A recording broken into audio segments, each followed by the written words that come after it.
We've worked with school districts across more than 100 countries on their digital signage deployments, and over that time, the same questions come up in almost every conversation we have with IT directors. And those questions are, where does digital signage actually make sense in a school building, and is it even worth the investment? Both are pretty valid concerns. Now, the answer to each usually comes down to three main use cases, and in this video, we're going to cover each one in detail. By the end, you'll have full clarity on whether digital signage can actually make a significant difference in your school or not. Let's get right into it. The most common use case is the everyday communication layer. The announcements, the event promotions, schedules, and recognition content that needs to stay updated so students and staff can actually pay attention to it. Think about the things that live on a hallway display in a typical school. The lunch menu, upcoming events, a student spotlight, sporting results, or club meeting reminders. And right now, if keeping any of that current requires logging into a system, editing a slide, and pushing it to each screen manually, the updates usually don't even happen, which is why those displays end up showing nothing useful and being turned off. Each department gets their own access to manage their corner of the screens without IT getting in the middle of every content change. The front office takes care of the lobby display, the athletic director keeps sports content up to date, and the cafeteria team handles the menu board. IT sets the permissions once, defines who can edit and which displays they have access to, and from there, stays out of the daily content loop. So screens stay current because the people closest to the information are the ones actually updating it. The platform also connects to Google Calendar, Outlook, and Canva, so the content updates automatically without requiring a manual change in the signage system every time something in those tools changes. When an event is added or rescheduled in Google Calendar, it shows up on the display automatically without anyone having to touch the signage system to make that change. And with the Canva integration, your team can update a design in Canva and it syncs directly to the screen, so the display is always showing the latest version. By the way, if you want to see how all of this would work for your school, check out Rise Vision by clicking the first link below this video. You can get started for free, and we'll quickly set you up with your first display. But back to the video. Beyond the hallways and common areas, there's also what digital signage can do for classroom screens and interactive flat panels that most K-12 schools already have mounted at the front of every room. Between classes or when a room is being used for a staff meeting, those panels can show your district's scheduled content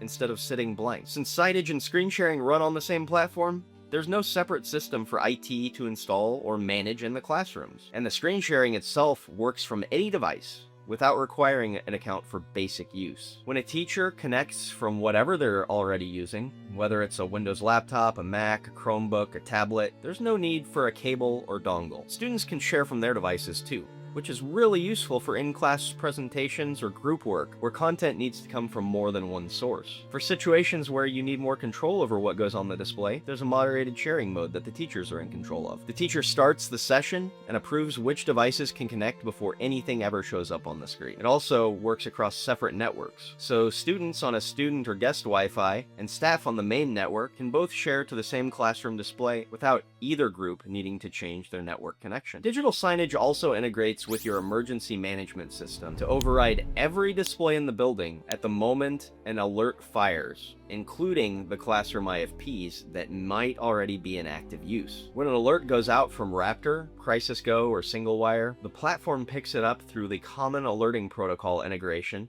and pushes it to every screen without any manual steps in between. It includes displays actively in use mid-lesson, so even if a teacher had their laptop up on the panel, the alert takes over immediately. Now for environments where a virtual display alone might not reach everyone, the platform also includes audio alerts that play alongside the visual message. In high noise areas like a gym, a weight room, or a really full cafeteria, someone might not look up at a screen enough for the alert to register with them, so the audio ensures the message gets through regardless. The audio and visual alerts are synchronized through the same cap trigger, so the message is visible and audible at the same time. After an alert plays, the platform also records exactly which displays received and showed it, with that data later exportable as a CSV for safety audits. Then, the export includes each display's IP address, MAC address, and whether the screen was active at the time that the alert went out. For safety compliance reviews, that gives your district a concrete display-by-display record of which rooms showed the alert. Alerts can also be targeted to specific location rather than going out district-wide. If something happens at one school, the district can push the alert just to that building without triggering it at other campuses. That keeps the communication accurate for the people who need it without disrupting the rest of the district. Now, if any of the use cases we covered today are something your district is ready to act on, you can click the first link in the description to get started with Rise Vision. From there, you'll be able to see how these use cases would actually work with your current setup, and if it makes sense, we can help you get your first display up and running really quickly. So again, click the first link below this video and you can get started with Rise Vision for free. And if you want to learn more about the best digital signage software for schools right now, check out this next video.